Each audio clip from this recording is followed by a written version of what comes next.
When thinking about building this exhibition and honoring Parks's legacy, I was really preoccupied with the idea of being able to illustrate the vastness of Parks's practice.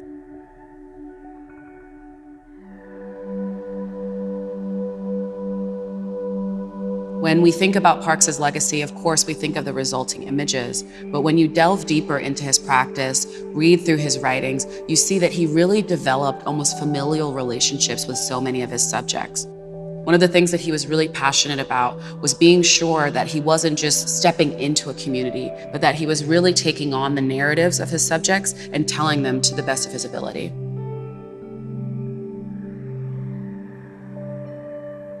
This is really where it begins in many ways.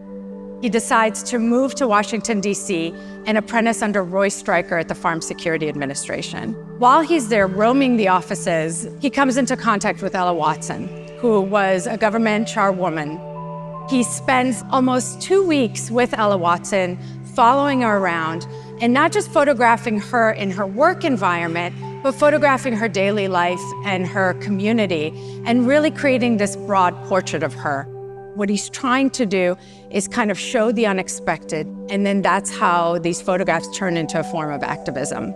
Parks held a very particular role in his life as a photographer, and especially as a Black man.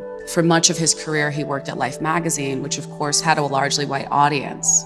And so he held these complexities, being between these two worlds and trying to think about the most just way to tell his stories and to tell the stories of his subjects.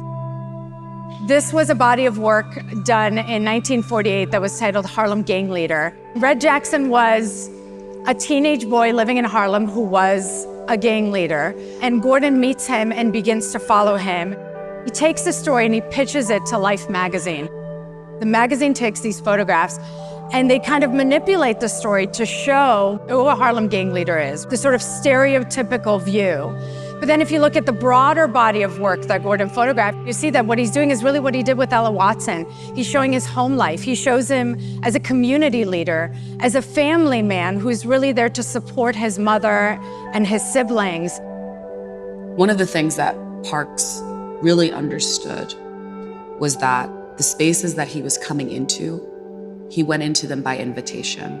And I think in his images of places of worship, that shines most beautifully. Religious spaces in many ways are very vulnerable. And especially in the Black community, it is one of the few spaces where Black folks feel particularly free. And it's beautiful to be able to see through his eyes what that looks like. He does this story about the Black Muslims, which was a subject that was on Life's radar, but nobody had been able to gain access. But Gordon had befriended Malcolm X, and Malcolm X introduces him to Elijah Muhammad, and Gordon convinces him and he grants him access and does his extensive documentation of them. This came out as a 16-page story in Life magazine, right? A multi-page story accompanied by text by Life's editor that was very negative in its tone. What happens that's extraordinary is that they asked Gordon to write his own separate article to accompany the photographs that gives his perspective. And he turns them into this beautiful, rhythmic, poetic image that's about, the power of spirituality. One of the things that I've loved the most and has perhaps been the most fulfilling in working on this show is that he was a friend. So many of the figures that you see across the gallery are folks that he knew for decades. He might have worked with them for a few months, but he kept these relationships fruitful, and that commitment is just so admirable.